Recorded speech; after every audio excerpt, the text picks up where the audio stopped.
Heute nehme ich dich nicht mit ins Atelier, an meinen Arbeitsplatz. Nein, heute nehme ich dich mit an den Strand. Genau, ich bin nämlich im Urlaub gerade und ich habe hier einen Mitschnitt gemacht.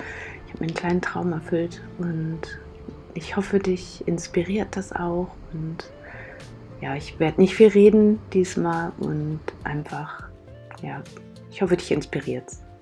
Danke fürs Zuschauen und dein Interesse. Viel Spaß!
2 sind tatsächlich nur Einheimische an dem Strand, also überwiegend. Und das ist sehr angenehm. Die Leute sind alle sehr chillig und ja, campen hier.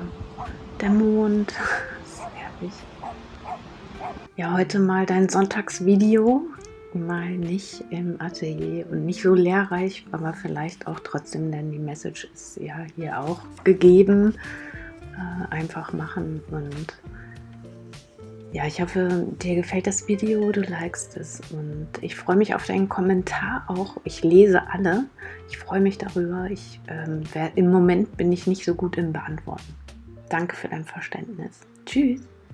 Falls du neu bist und meine Videos noch nicht kennst, dies ist ein Beispiel. Du findest sehr viele schon mittlerweile in meinem Kanal. Viel Spaß!